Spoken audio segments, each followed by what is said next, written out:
Hey everyone, just a heads up, we are live streaming to YouTube already.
Good afternoon, everybody. How y'all doing? Hi, Mayor. Hey, Mayor. So it's 3:02. Do we have, still looking, we're missing a couple of committee members. Is Councilmember Jackson, myself, the mayor. Ross, you on? I see his picture. I am. I don't know what happened just there. That's right. So we're just missing Councilmember. It's not 3:04 yet, so. All He right. I guess I can take this off. He is consistent. Put it around your head like a, there you go. That's that. That's Yeah. There you go. there you go. This is just what we need these days. Exactly. Ooh, man. I used to wear that thing fishing back in those days. Yeah. You're right. Fishing, yes, fishing. The redfish populations are probably out of control right now. So I used to wear it when I was running away on the trains going through our town. oh, nice. Tied it on your stick.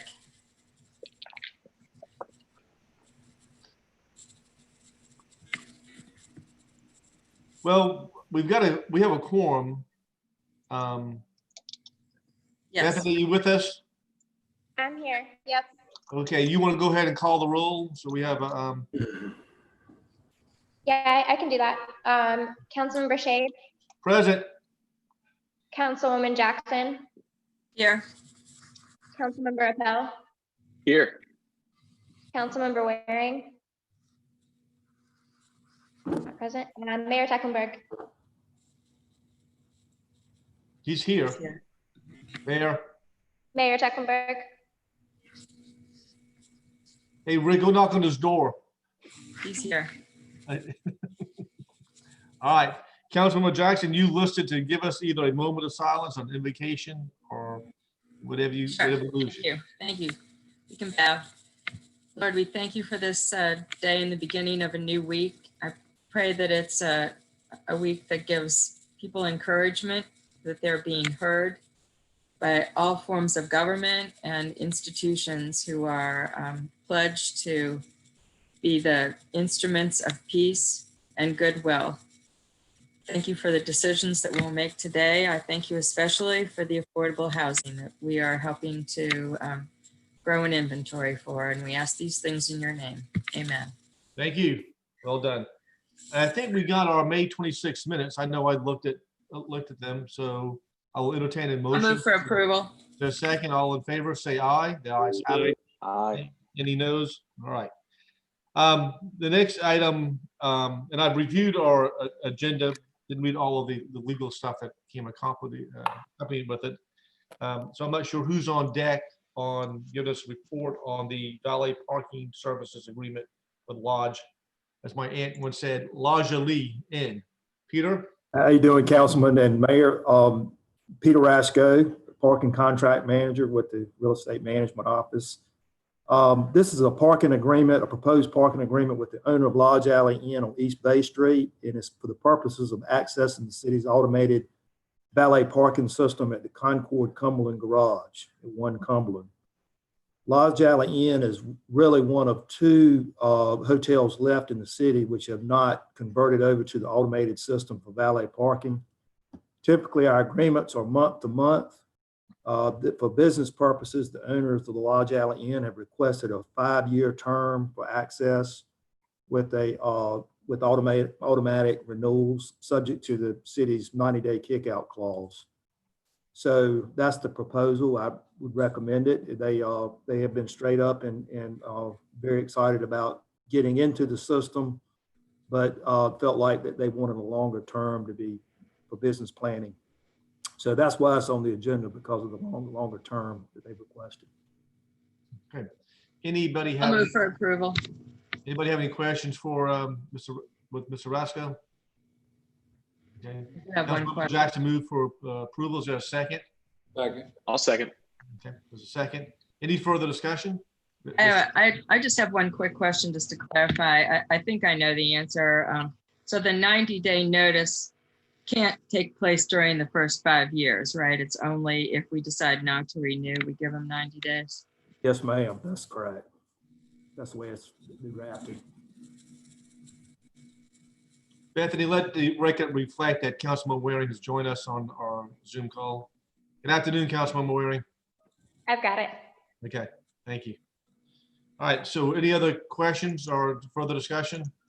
So, council members, Mr. Chairman, I might just note as a historical reference that I believe a partnership with the Lodge Alley Inn was what was a piece of the puzzle that allowed the city years ago to be able to proceed with building this garage.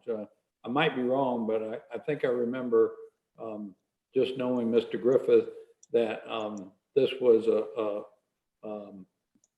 an arrangement that he made with Mayor Riley that enabled the redevelopment of that property to become the Lodge Alley Inn and gave the city the confidence to build a garage in the first place.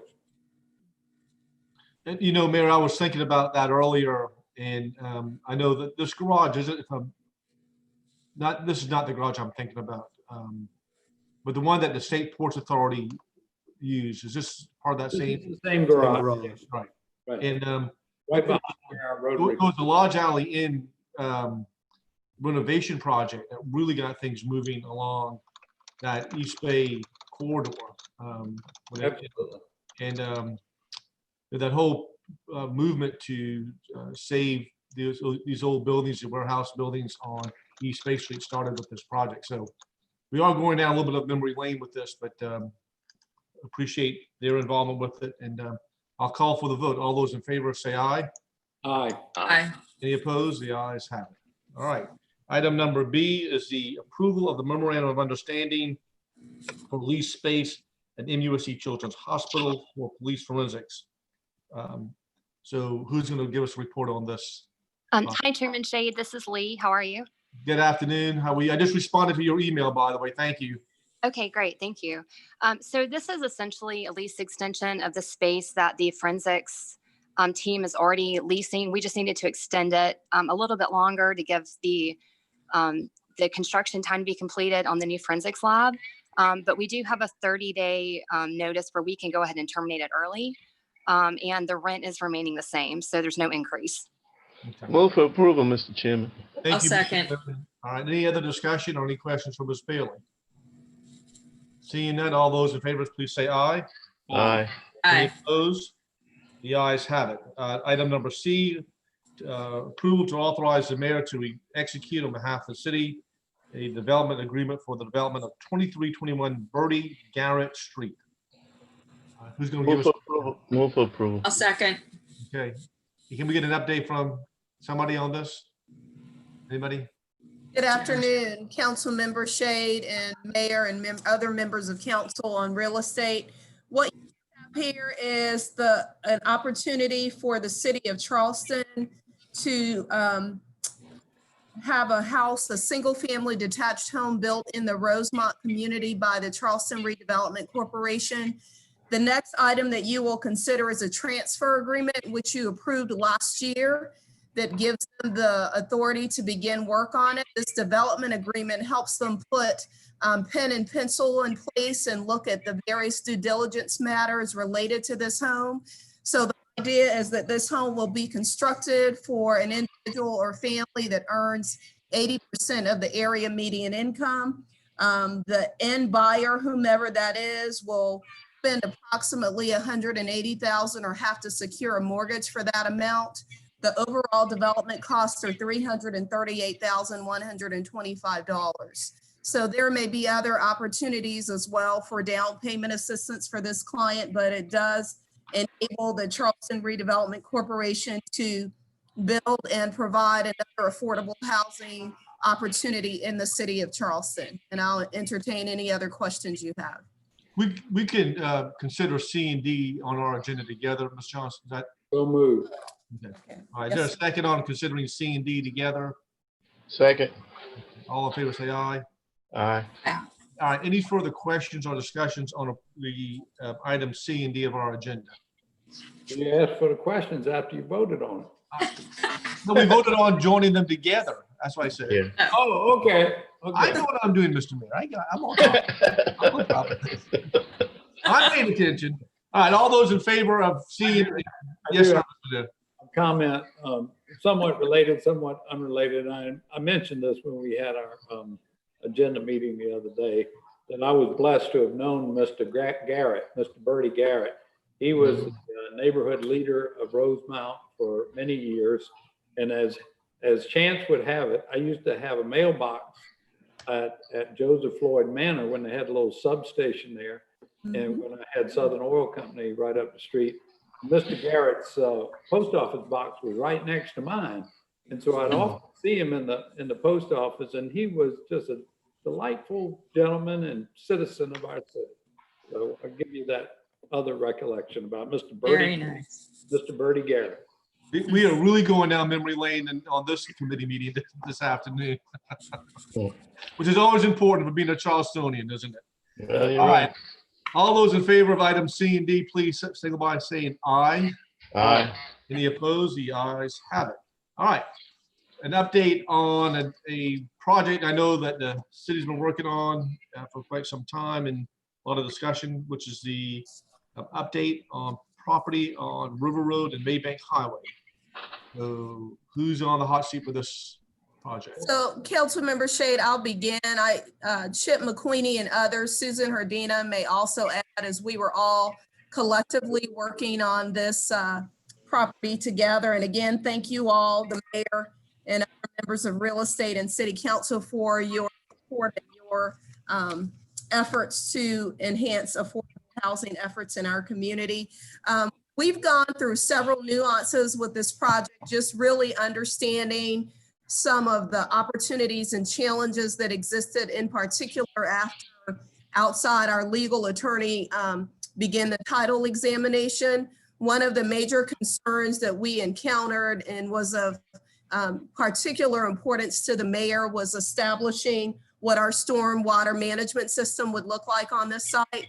And if I could just step back for a moment, it would have helped us if we had executed a longer due diligence period. So that's a learned experience for staff to make sure that we have that in place going forward. But certainly, as we learned more and more about this site, we understood that we needed to make sure we had a comprehensive stormwater management system in place.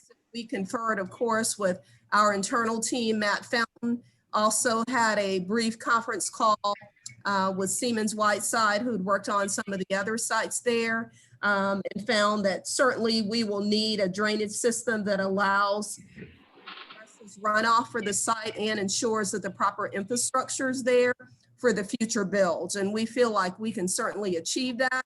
That will come with naturally some level of cost. We haven't been able to determine that cost fully yet, but those were some of the challenges, if you will, that we didn't anticipate before. Even though it is a high site, the proper drainage from the site, the proper infrastructure to ensure that when those buildings are constructed, we can provide the water and those things to it, were some of the things that we had to look at in relation to the site. And we're in fact still evaluating that. But again, we feel like we can get there.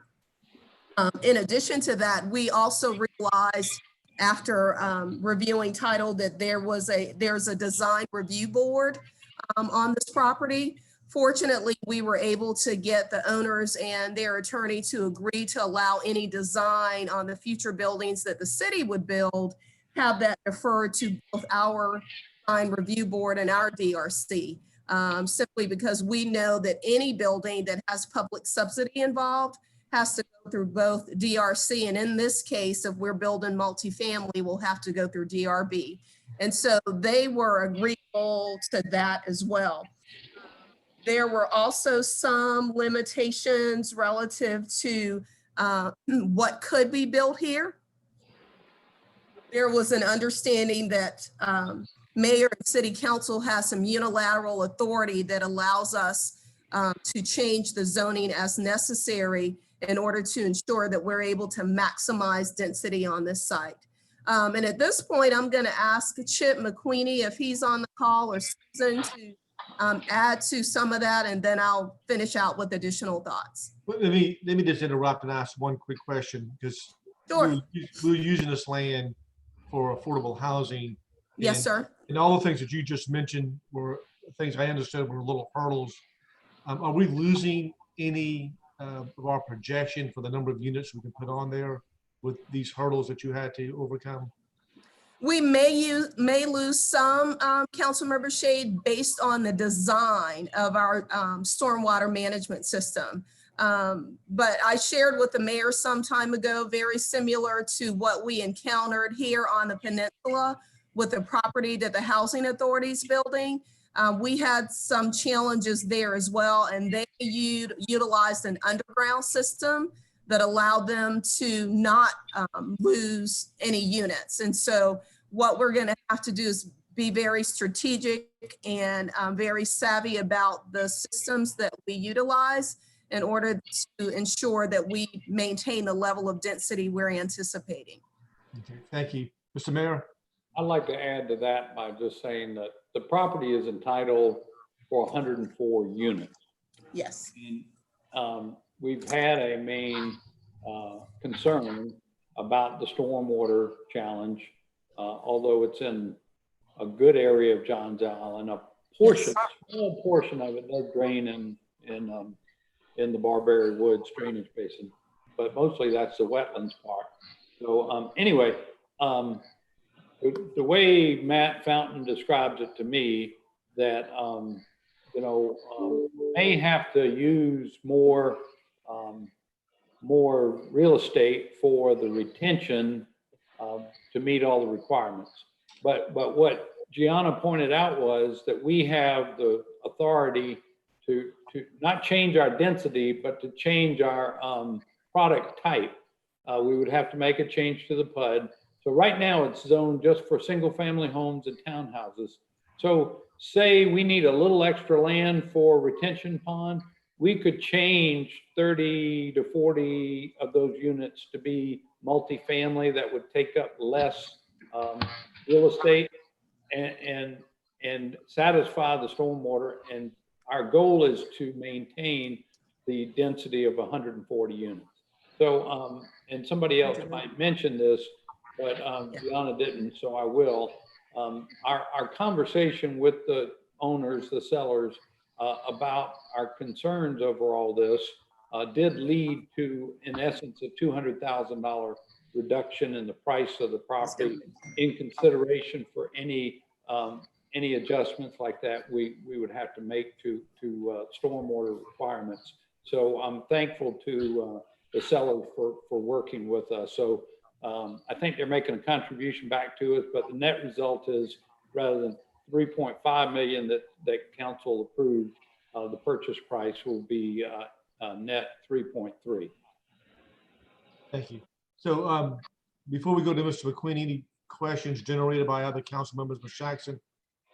Thank you. I just, I don't know if it's a continuation of the stormwater topic or, that the throughput of the northern pitchfork is going to go right through there. And there was some original talk, I think, when this was still going forward under the current owner's leadership, about the northern pitchfork being able to be a runoff,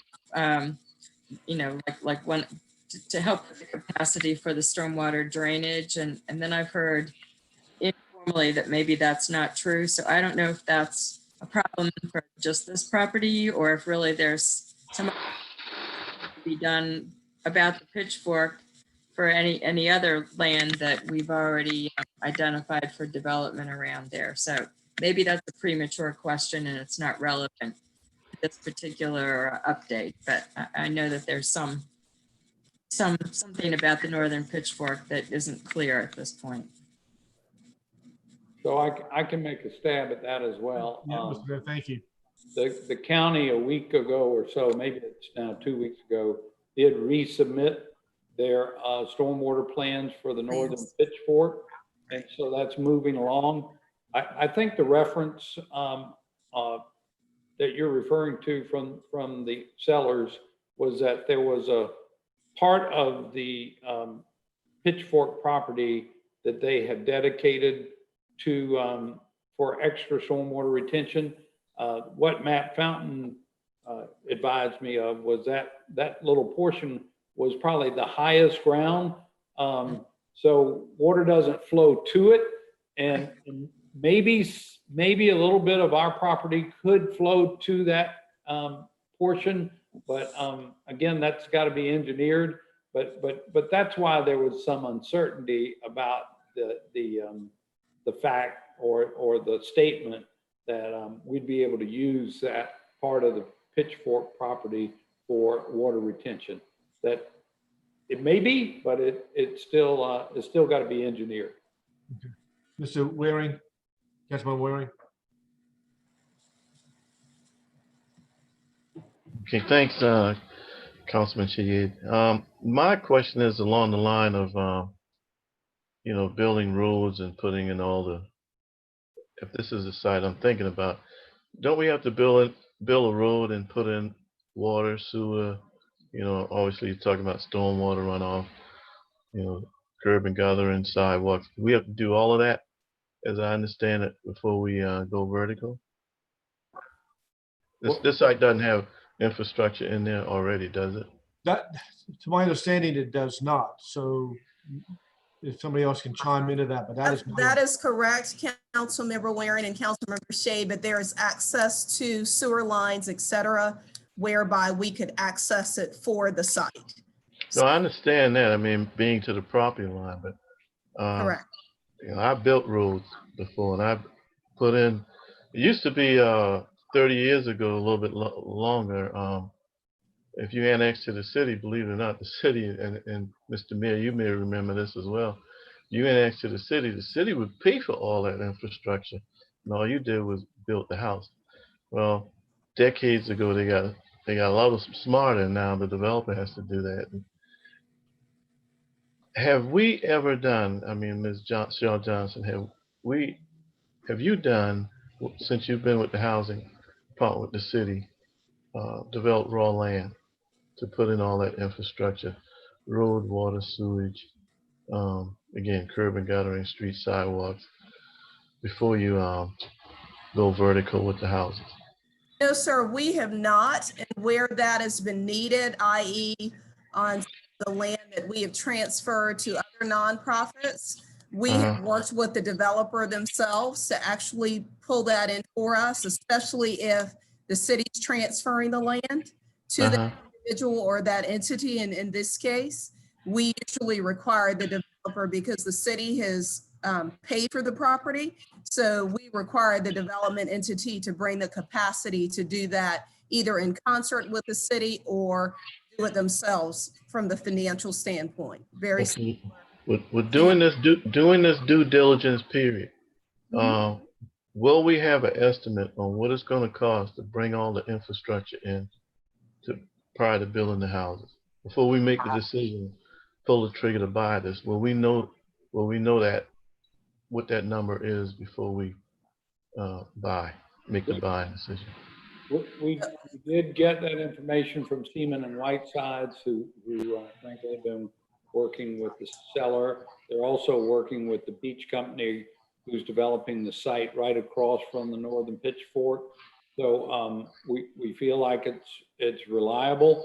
I would add that I was going to share with the committee and council our thoughts going forward are in fact to partner with a developer who traditionally does, the whole 9 yards, and have him get us to the next stage where the infrastructure is fully designed and engineered, so that when we get to that next step, then we will be in a position to put out an RFP to affordable housing developers and know exactly what we need them to put in place. Well, one other thing that we also need to start discussions now, Mr. Mayor, I guess you and I, is with Charleston Water System.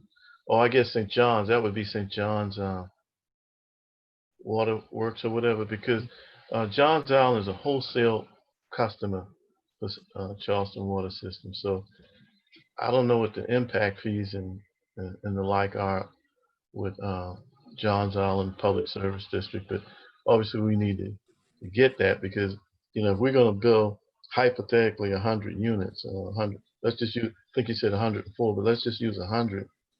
And if the impact fee is, let's just round up to be 7,000. That's 700,000 just for the taps.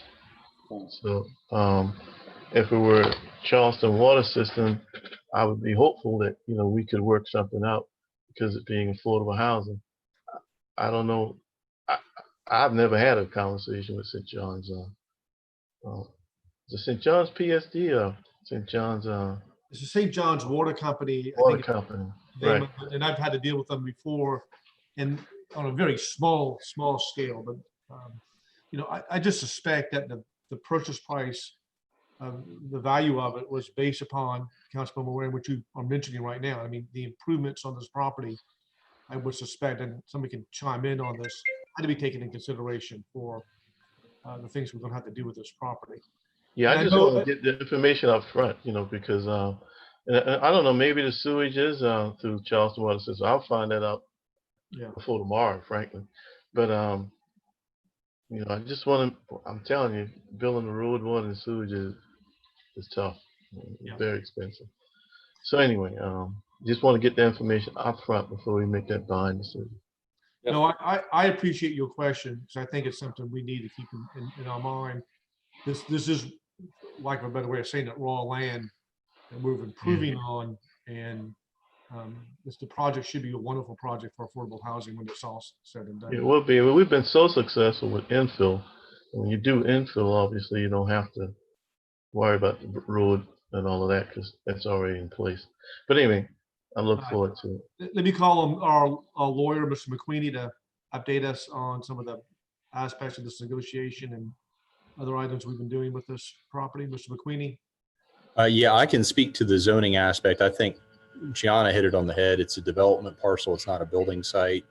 I think it's a good opportunity to utilize a development parcel versus a building site.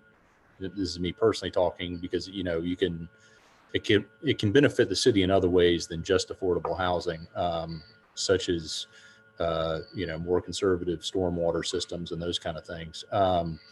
But I think that was sort of the due diligence issue is we've got a development agreement involved and each property owner can seek its own amendment without permission of other property owners. So that's not an issue, but we do need to work out, you know, what's in the development agreement and things like, and the PUD works the same way.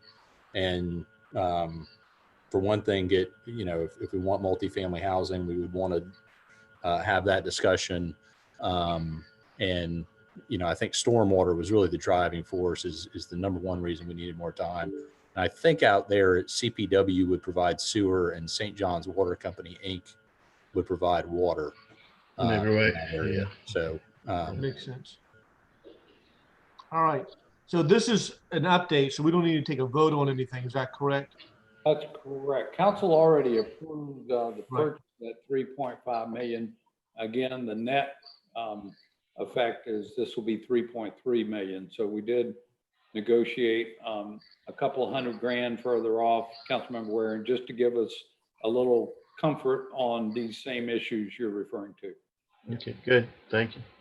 I just want to tell everybody thank you for the hard work on that. I was watching this from the sidelines a little bit, and there were, as I mentioned earlier, a couple of hurdles to go through. So closing is scheduled for Thursday. This Thursday. So how are we gonna have a chance to get this due diligence? Do we already have this information? We have the information from Seaman and Whiteside. Yeah.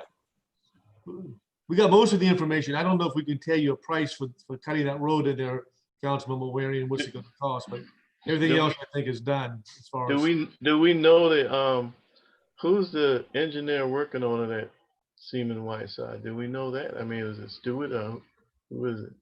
There are actually two of them, Councilmember Waring, Susan, and we had a conference call with them, in fact, and I apologize because I don't have their names right in front of me. But seasoned engineers who, you know, are skilled in this area. Susan, do you recall their names? I could actually look and give it to you before the end of it. It's okay not to extend the Okay. call. If we can get a copy of the site plan and the number to the engineer, I'd be happy to give them a call. Yeah, I don't recall their names, but they did do some work on it and they did send us some additional information on the site after we raised some questions that we can share with you also. That'd be great. Thank you. All right. Well, thank you, everybody. Well, job well done. And thanks for the questions from council and the input on this. All right. So the next item on our agenda is item F, which is 3 annexations. It looks like Councilmember Jackson's been knocking on doors and soliciting people. She thinks she's going to get like a box of Girl Scout cookies. Or something. No. This is all Councilmember Appel. All right. The mad rush to District 11 continues en masse. Yeah, they've heard what Are you just trying to reassure your re-election in a couple of years, Councilmember Appel, so that Oof, you just sent shivers up my spine. He's known as the best man on Kings Island. You're not having fun with a COVID pandemic and a riot on King Street and, you know, other issues, flooding issues? Come on, really? I mean, it's got to start slowing down, right? No, it doesn't. All right, I see Mr. Overcash on our screen. I guess you're going to give us a quick update on Councilmember Appel's solicitation project of 3 annexations. Sure, Mr. Chair, I'd be happy to. Thank you. The first 2 annexations on Riverland Drive are both single-family homes. We anticipate these will have SR1 zoning applied to them. These are just south of Maybank Highway, right near the municipal golf course. The third annexation is at the corner of Tatum and Folly Road. So it's just south of the county park property. And this, the plantation property. And this property currently has a gas station on it, kind of a gas station garage.